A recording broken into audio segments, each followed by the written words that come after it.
Globally, there are over 4,000 national parks, and in America alone, over 270 million people visit the national park system each year. There's no official data on this as far as I can tell, but given that 270 million is over 80% of the entire population of the states, a safe bet would be to assume that around the world, many billions visit the national parks every year. If you follow David Paulides, you'll know that he has put an emphasis on those that go missing in wilderness areas, but also has a major interest in those that go missing in national parks. Specifically, in regards to national park disappearances, David mostly focuses on the United States and Canada, as globally there tends to be language barriers that need to be overcome. In this video, I've made an attempt to overcome those barriers and to have a closer look at national parks around the world, to see if I could find any disappearances that match the missing 411 profile points laid out by David. Before we get into things, I just want to clarify that the overwhelming majority of disappearances are solved in one form or another. In fact, the vast majority are actually found safe and well and in a timely manner. However, the disappearances that you will learn about in this video do not fit that average, and instead are those that have never been found or the circumstances surrounding the incident are very strange. Regular viewers know that even at the best of times I butcher names completely, which might be even more apparent here because I'm dealing with places within countries that I'm not familiar with. So I apologise in advance and mean no offence if I make any mispronunciations in regards to any areas local to you. Now, with all that said, let's explore the first disappearance.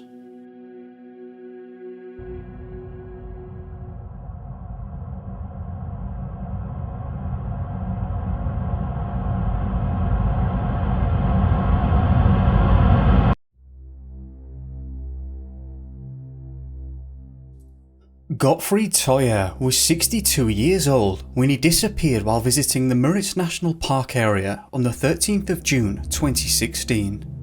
Gottfried was considered disabled, but unfortunately the press never reported specifics in regards to this, only that Gottfried was part of a disabled group tour visiting the House of Encounters in Fontana-Straße in Warren. The place they were visiting describes themselves as a facility for leisure and recreation. The house is a place of encounter and integration. The community centre is surrounded by old trees and in the medicinal Bath Warren on the banks of the MURITZ in the heart of Mecklenburg Lake District. A lawn with play and swimming facilities and the MURITZ National Park is on our doorstep.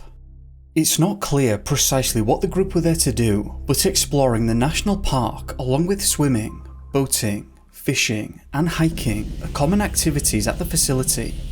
Unfortunately, the reports are not specific as to what the group were doing at the time of disappearance, but those in charge were quoted as saying Gottfried had disappeared from 1 second to the next. That might be a slightly awkward translation on my part, but what they were effectively stating was that 1 second he was with them and then had disappeared the next and they weren't sure how or where he'd gone. I'm fairly certain that the group were hiking in the park at the time, as reports indicate that the authorities, alongside many search and rescue personnel, were scouring the MURITZ National Park. Again, reports didn't make Gottfried's disabilities known, only that he required medication to keep him in good condition, meaning that the authorities knew that time was of the essence in this situation. On the 16th, the press portal.d reported that the search for Gottfried, who had been missing from Warren since the 13th, continues today.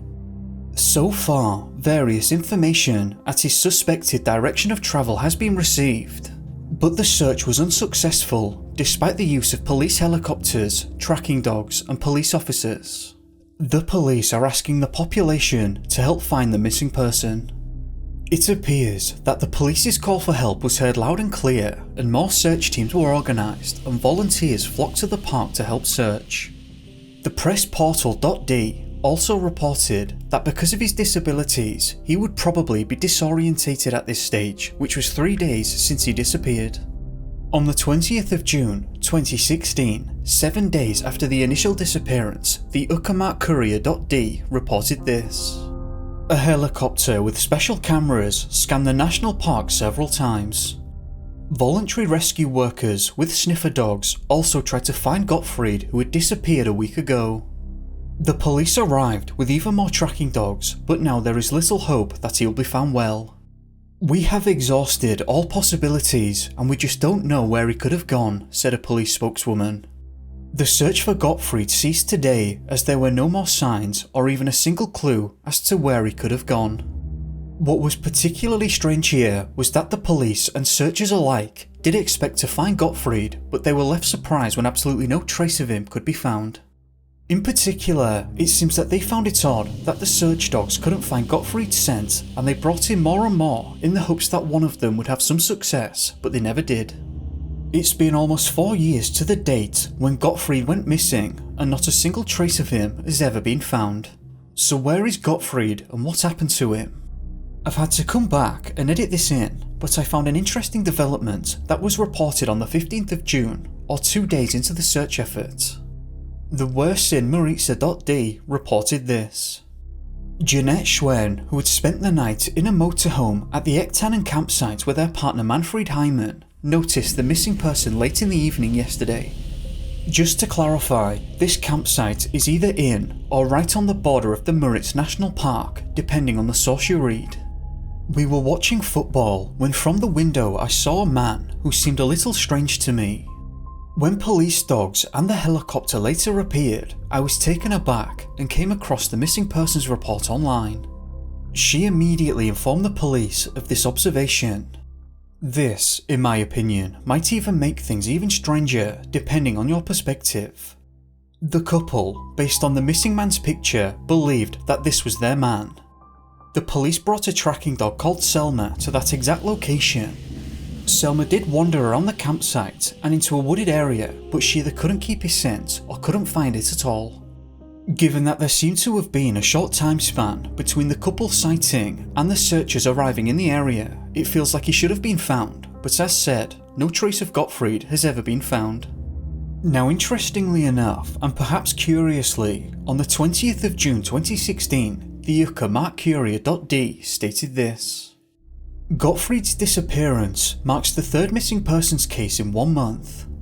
The case is now being processed by the authorities, said the police spokeswoman. There is currently no evidence of a crime, however. In Goran Lebin, a 70-year-old vacationer who had left his hotel room early in the morning was found after 15 hours in early June. An attentive couple had discovered the man at a golf club. He was severely dehydrated and was taken to the Plough Clinic. Another pensioner from Federo had disappeared a few days earlier. After 24 hours, he was found passed away in a gravel pit. Before we move on to the next national park disappearance, let's first have a quick look at these two disappearances. The golf club disappearance took place on the 8th of June, 5 days prior to Gottfried's disappearance. The Nordcourier.d reported this. The 70-year-old from Hamburg who had been reported missing in Goran Lebin Tuesday morning has been found. Around 9 PM, he was discovered by a couple at the Fleeceny Golf Club. They had previously seen a photo of the missing person as part of the search and rescue effort and was able to recognise him. They immediately took him to the authorities. He was very dehydrated and needed medical attention. He had left his apartment around 6 AM and was heading for the golf course. The day before, he took the exact same route in the morning at a similar time and managed to complete his journey, but doing so a second time seemed to run into problems.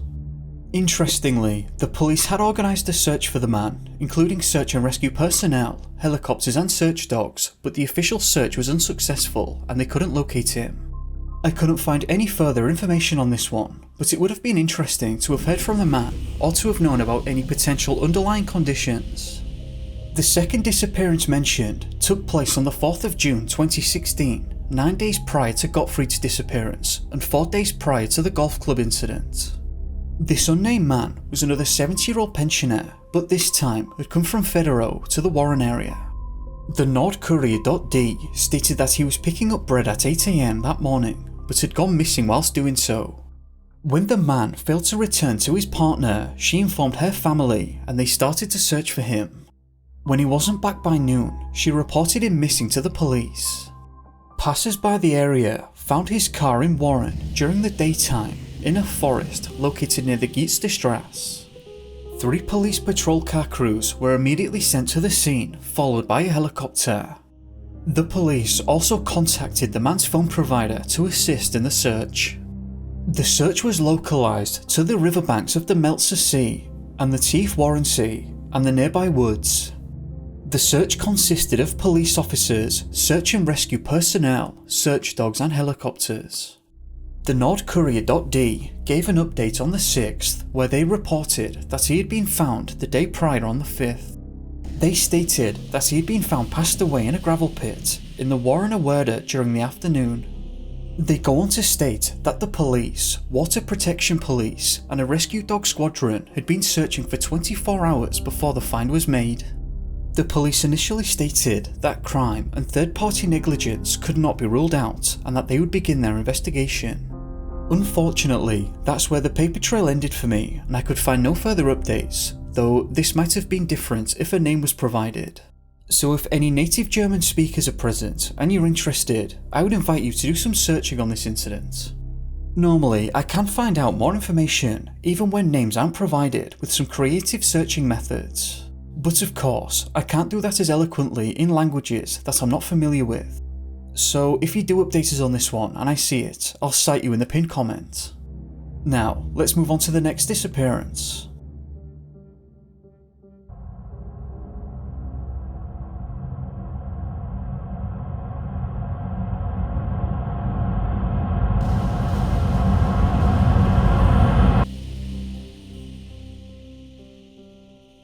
Cecilia Devine was 42 years old when she disappeared in very early September of 2018.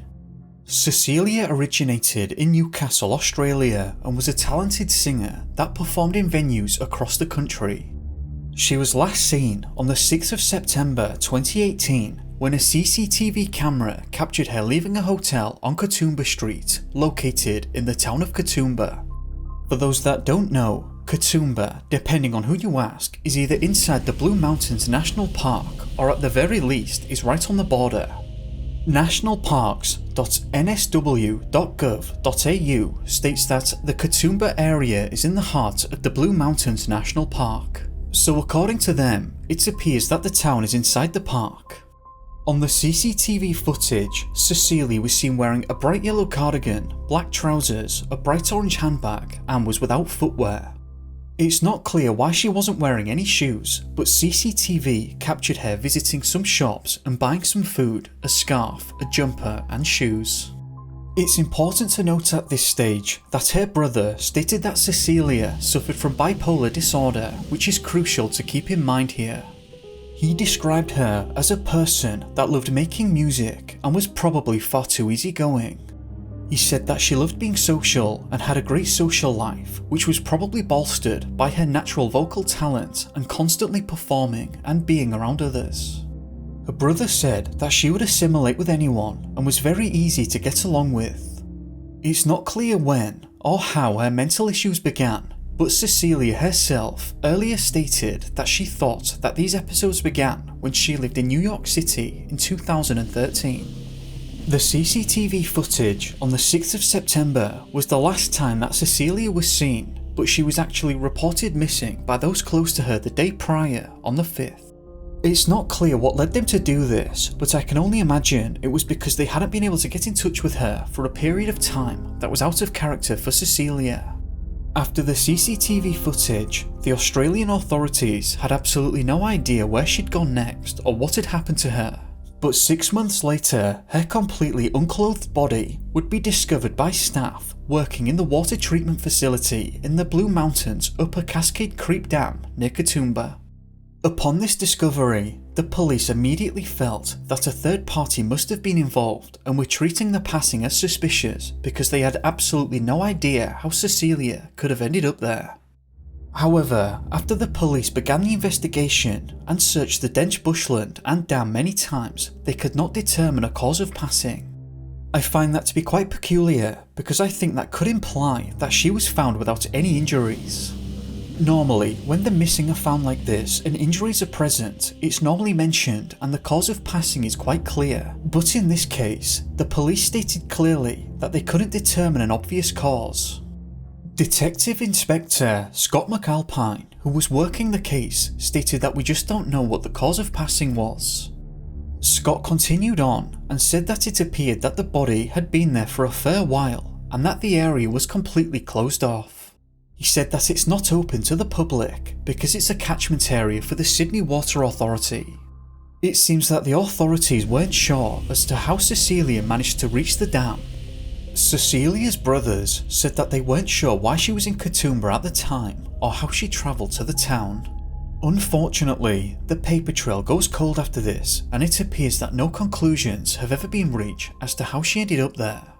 9news.com.au describes Cecilia's disappearance as a true mountain mystery. Some questions need to be posed at this point. Firstly, and quite obviously, it would be nice to know why Cecilia was in Katoomba that day, but it doesn't appear that the reasoning was ever discovered. When the CCTV footage captured Cecilia, she was walking barefoot in the town. Why? The authorities stated that they had no idea what the cause of passing was. Does this actually mean that she was uninjured and didn't drown? And if that is the case, then did she pass away before reaching that location? Of course, I'm no expert when it comes to analysing the cause of passing or anything like that, but one would assume evidence would be left behind in the lungs of that possibility. Just to reiterate that point, I do find it unusual that the official position was that they had no idea how or why she had passed away. In my mind, and of course this is speculation and nothing more, but it seems as though there must have been a third party present in this scenario. Just how in the world did she reach her final destination which was completely closed off? Though one would assume that there would be some evidence of foul play left behind if this was the case, what happened to Cecilia Devine? I've had to come back and edit this in, but I came across one final report of this incident on the 4th of September 2019 by the newcastleherald.com.au. They added this. Strikeforce Ecking was formed shortly after the finding of Cecilia's body, who were tasked to investigate the circumstances surrounding her disappearance. Strikeforce Ecking's Detective Sergeant James Allen said investigators needed the public's help. We've established some strong leads into Cecilia Devine's disappearance and passing in recent months, but there are still many unanswered questions, James said. We are confident that there are people in the community who have information.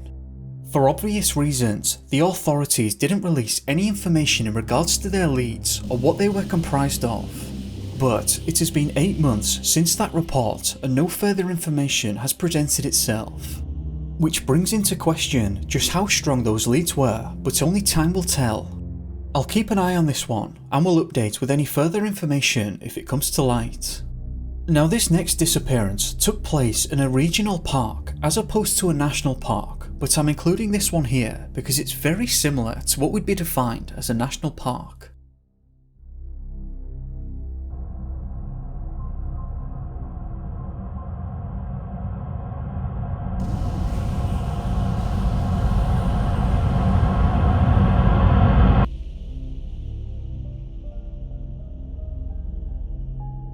On the 6th of January 2018, Dr. Patrick Cabanel disappeared on the mountain known as the Mortiers Peak at the border between the Pyrenees Orientales and Ariège. From my understanding, this mountain is located in the regional park of the Catalan Pyrenees. The circumstances behind this disappearance are strange, so let's get bizarre. On that January 6th, Dr. Patrick, along with one of his good friends, were both seasoned mountaineers and on that day planned to reach the peak of the Mortiers. The day was clear, and as described by various sources, you couldn't really have asked for better weather conditions in the area. The two men arrived at the summit, which is approximately 2,600 meters above sea level. After achieving their goal of reaching the top, the pair rested for a while before descending the mountain. It was described that all of a sudden, the wind became quite strong and unfortunately, one of these gusts swept away one of Patrick's skis. whom then put on his crampons to go search and retrieve it. However, after walking off and out of sight of his friend, he was never seen again. After waiting for a while, the friend set off after Patrick and was calling out for him, but he never received a response, and he said that he didn't have a clue where he could have possibly gone. He said that he didn't know what had happened, but quickly came to the realization that something must have gone awry, and he managed to contact the authorities at 1:30 PM that day. It's not clear at what specific time Patrick went missing, so I'm not sure if the friend was able to find a phone signal or if he had to descend first. Mountain Rescue were quickly dispatched, taking the Dragon 66 helicopter to the site, where 7 of their best men were deployed on the ground almost immediately. More searchers joined throughout the day, but they couldn't locate a single trace of where Patrick had gone. Reports indicate that the weather began to deteriorate between the hours of 6 and 7 PM. The next report that I found came from the HeraldTribune.com, who stated this: after a week of intense searching, Dr. Patrick Cabanel, experienced mountaineer and doctor, remains untraceable. Since the 6th of January, he has lost his way on MORTIERS Peak. It was his companion who would sound the alert. Patrick knew the area well, but after 8 days of searching, the hope of finding him in good condition remains tiny. Captain Simon Egler of the CRS Mountain Detachment was somewhat bitter when he said, "For us, it's a huge frustration not to have found this person." He continued, "Despite the snow and windstorm, the rescue units still worked a lot, even if you can't see 10 meters away. We found his missing ski, and rescuers have returned to the site time and time again.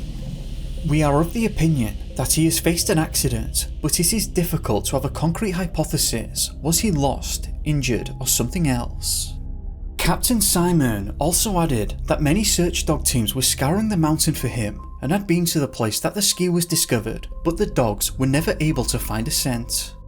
On the weather, he stated this: "At the time of the disappearance, there were strong winds present which continued through the night of Saturday and into Sunday. On Sunday, we have a full day of stormy weather to contend with and a lot of snow. We had degradations every day and every night, and nocturnal searches were almost impossible." The Herald Tribune finishes by stating that in addition to the air resources, soldiers were deployed on the mountain throughout the sector where Patrick disappeared, but the searches were in vain.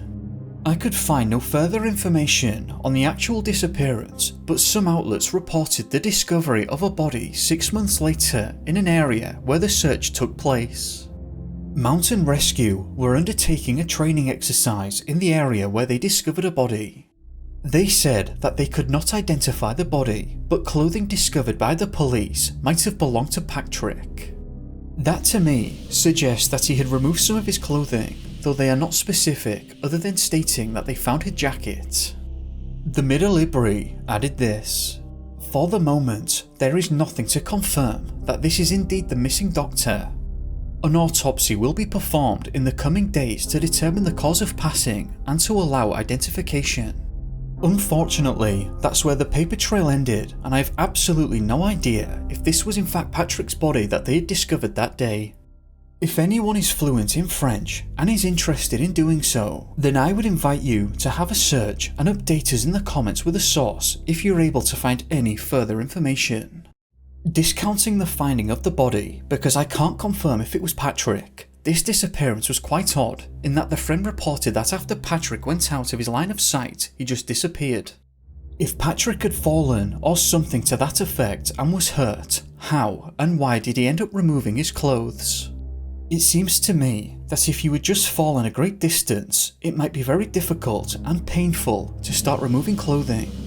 Ultimately, it's not clear what happened here with Dr. Patrick, and I'd be very interested in hearing more from my French viewers on this one, if you can find any further information. Now, for a change of pace, I came across a disappearance that took place in the Makawao Forest Reserve in Hawaii. While not technically a national park, it does border the Haleakala National Park, and the place of disappearance was actually described as a national park many times by the police spokesman. So I feel this is appropriate to cover here. This incident is somewhat different to the others, as it has a happy ending and could provide some insight into some of the disappearances we cover on the channel. That's not to say that it acts as any kind of explanation for the disappearances that we cover, but it certainly provides a lot of food for thought, and I think is important for reasons you'll come to discover. Amanda Eller disappeared in the Makawao Forest Reserve on the 8th of May 2019. There, she had planned a 3-hour hike on a popular trail within the forest, so after parking her car, she got started. Authorities could place her there because she had been seen and interacted with other hikers between the times of 9 AM and 10:30 AM in the forest. A couple who were walking their puppy along the trail had actually met her and they were talking for a while. The couple stated that Amanda was happy and seemed to be in high spirits that particular day. Unfortunately though, Amanda wouldn't return to her car that day, and after family members had repeated failed attempts at contacting her, Amanda was reported missing the following day on the 9th. At the time, it appears that Amanda had made the mistake of not telling anyone specifics as to what her plan was, and her family didn't know for sure but had presumed that she had gone for a run in the national forest because her sneakers were missing from her home, and that was a place that she loved to hike. She also had a day off work that day, and given that she knew the forest well and was common for her to be there, thankfully her family were able to put 2 and 2 together. A speedy, massive search effort was organised for Amanda, and searchers flocked to the forest to find her. Chris Bergquist was the search organiser and leader, but even 12 days into the search had failed to find a single trace of her. Chris stated that alongside official search and rescue personnel, they had over approximately 100 volunteers comprised of very strong hikers, who had spent over 500 hours scouring the forest for her. He said absolutely every single person rose to a set of harsh challenges and none of them gave an inch. At the time, and given the search effort, Chris was surprised that they hadn't found any evidence of her presence and got in touch with a specialist hunter and tracker. Javier Cantalopes was a former Special Operations Army Ranger and, according to Manao.com, is considered to be one of the best hunting consultants around. Javier ran a specialised unit consisting of 11 experienced search dogs along with their handlers. Javier said that he had his team scouring the forest and they were in there for 11 hours in one day alone. He said they covered ground that I could never ask you to go and check, areas that are so far out or so treacherous that I wouldn't be doing my job if I put people out there, but these people, this is what they do and they do it well. 2 days later, and now precisely 2 weeks into the search, the teams had still found absolutely no trace of her at all. By this time, searchers had spent over 5,000 hours in that forest and some were beginning to lose hope. Chris, on the other hand, would state that we are nowhere close to stopping the search, and true to his word, the search was upscaled again. Chris managed to get a hold of even more highly competent people who would use ropes to scour through some of the tougher terrain. By any unit of measurement, this was an absolute heroic search effort, and these guys were throwing everything they had at the forest. If you're ever lost in the woods, Chris is the guy you want heading the search effort. 3 days later, on the 25th of May 2019, and after 17 whole days worth of searching, they finally found Amanda. Amanda had suffered a broken leg, sunburns and scrapes to her body. She was malnourished, but she was alive. Amanda wasn't sure how she managed to get lost, stating that she had taken that trail many times before and wasn't sure exactly how she managed to get herself lost. She said, I intended to go for a short walk. I went off the path to rest, but when I got back to it, I got turned around somehow. I wanted to go back the way I'd come, but my gut was leading me another way, and I have a very strong gut instinct. I told myself that the car must be this way, and I'm just going to keep going until I reach it. At this point, we do need to get bizarre again, because Amanda would later relate something somewhat odd. She said that it was strange, but she heard a voice telling her, if you want to live, you've got to keep going. As soon as I would doubt my intuition and try to go another way than where it was telling me, something would stop me, a branch would fall on me, or I'd stub my toe or trip, so I said, okay, looks like there's only one way to go. I must say, that certainly raised some hairs when I was researching this one. Whatever happened, or however she started making those decisions in the end, seems to have been for the best because, as said, while injured and in pain, she made it out alive. This was no easy task either. What was supposed to be a 3-hour trip maximum turned into a 17-day battle for survival. There's no better way of putting it. Temperatures hit the low 60s in these parts, which is around 15 degrees Celsius. Amanda didn't have water, food, her phone or any supplies at all. She went in wearing a thin tank top and some yoga pants. It's safe to say that she was very lucky here. It's not clear how long into her ordeal this occurred, but she said that she fell 20 feet off a steep cliff which fractured her leg. The day afterwards, a flash flood hit the area, causing her to lose her shoes, which of course between that and now her injured leg really slowed her down. I found that particularly interesting because one of the things we cover a lot across the channel are people who have gone missing and are either found without shoes or they are never found, but sometimes the shoes are. Amanda's ordeal certainly provides some food for thought in regards to that element. She said, "The whole time I was going deeper into the jungle, even though I thought I was going back from where I'd come from." This next part is odd to me, but she said that she had spent one night in the den of a wild boar. I've never heard of a wild boar welcoming someone into their den before. In fact, during the search, a number of volunteers had been attacked by wild boar. On the 17th day, she said that she went to a nearby stream searching for something to eat when she heard the sound of a helicopter. She said that she had heard them before now, but this was the first one that she had seen. Thankfully, she managed to flag it down and the pilot spotted her. The pilot said that he wasn't even meant to be in that area and had strayed around 7 miles from the central search zone. Chris, the search leader, was also in that helicopter, and they said that the 7 air miles was approximately 30 miles worth of walking through this type of terrain. He continued, "We all did a double take. The area that we found her was treacherous. Absolutely no one could believe that she had made it to that area, and no one had ever expected that she could have gotten there." In absolute disbelief, when Chris made the call back to HQ, they said, "Are you serious? You really found her?" This was followed by explosions of joy on both ends of the line. Everyone involved couldn't believe that she had made it so far. Thankfully though, she was found safe and well. She had the drive, skill set, and knowledge to survive, and her searchers were absolutely and unarguably relentless in their efforts. It really did feel as though these people were not going home until she was found. It just goes to show how harsh these wilderness areas can be, and the sheer scale is very humbling. I certainly think that this is a disappearance that should be highlighted when we discuss these cases. Ultimately, she was found in an area that no one had believed that anyone could reach, and she was found without both of her shoes. It certainly makes one think about some of the other disappearances that we've discussed here on the channel. If the search teams had gone just that little bit further, or had strayed from their route, could they have found some of the missing? I suppose that's an unanswerable question, and probably not even a fair one. Anyway, I'm going to end this one here. I just wanted to say a big thank you to my patrons who are really helping this channel a lot, so thank you very much for your continued support. Thank you for watching. If you found the video interesting, then please do leave a like and subscribe if you haven't already, it helps me a lot.